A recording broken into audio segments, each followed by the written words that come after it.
Hey, Gene, the deal-making machine, Frederick Nissan, here for TVFrederick.com, and I've got a special treat. We've got Carlos Alvarez, who actually works with Nissan North America.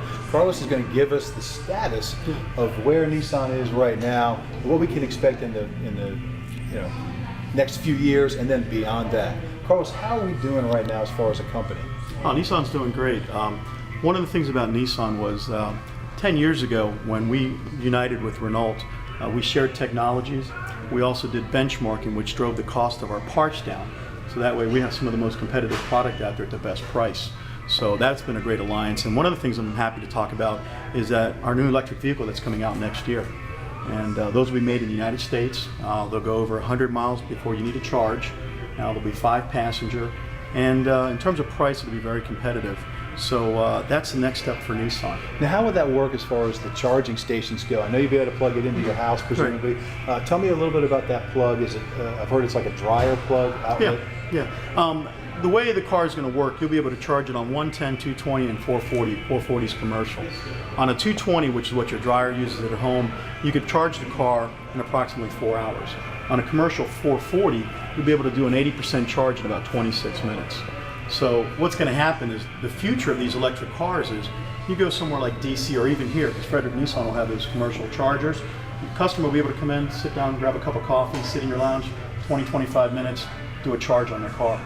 Or they can, the other thing we'll probably end up doing is we'll set up with other companies where they'll come out and actually install a 220 line in your house so that it'll be safe, and then you can charge your car at home in approximately 4.5 hours. Now, what will the future be as those batteries get better? Is it going to be set up so that perhaps those batteries can actually get traded in for new batteries and you keep the same shell of a car? Yeah, that's what we're planning. I don't have all the details, but one of the things we're looking at is you buy the car, you lease the battery, so as the technology gets better, you'll be able to upgrade batteries so the car doesn't become obsolete. Now, you did mention made in the USA. Out here in Frederick County, we've got a very conservative base, and they're all concerned about being built in America. Sure. And I think that's a complicated question. Can you kind of explain our point of view from Nissan? Sure, absolutely.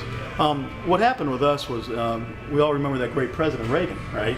Back in the early 80s, when the Japanese were importing a lot of cars into the United States, a deal was struck saying, hey, if you want to import more cars in the United States, they've got to be made here. So if you ever take a tour, if you ever get a chance to go down to Tennessee to our Smyrna factory, it's over a mile long. We press the steel there. The cars are made right on the spot. And some people talk about jigsaw puzzles, some of these import factories.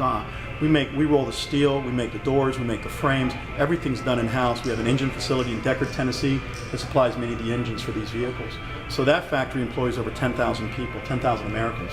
And we also have a brand new state-of-the-art facility in Canton, Mississippi that we're going to use to build our light commercial vehicles that are coming down the road, because Nissan's getting in that business too. So between Nissan and its dealer bodies, we employ over 70,000 Americans.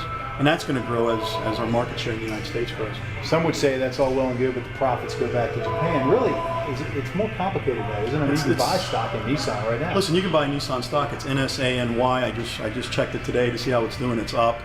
Just like Ford has factories overseas, General Motors has a lot of factories in China. That's the thing now. When you look at a car, you might buy a Ford, but it might not be made in America. You might not even be aware of that. So, like I said, this is the best. To me, this is the best car made in the country. It's the Nissan Altima. It just won J.D. Power's initial quality survey for 2009.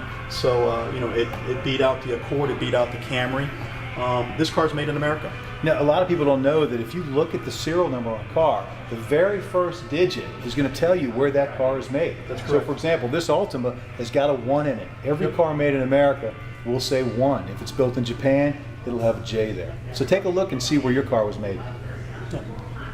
But in terms of our future, we just drove your GTR, which is just, I got to be careful, I don't want to get you in trouble, but that's just a phenomenal car.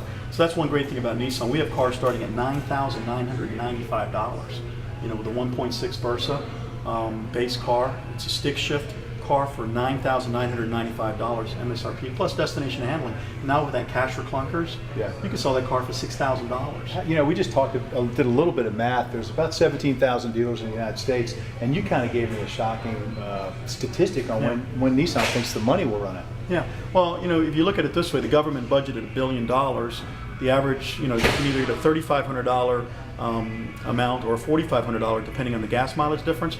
So Gene and I were kind of running numbers. I mean, right now, if the average dealer sells 15 to 20 cars, the money will run out. So, if this is the greatest deal ever, folks, I mean, you can trade in a 1994, Ford Crown Victoria that gets, 13 miles to the gallon. That's really not worth that much money on a brand new Nissan, and end up walking away buying a brand new Altima for $14,000. I mean, that's unbelievable. Thanks, Carlos. I appreciate you being here today. Thanks, for FrederickNissan.com and Frederick.com. Join us again for future versions of TVFrederick.com. To learn a lot more, follow Gene at twitter.com/FrederickNissan, twitter.com/FrederickNissan.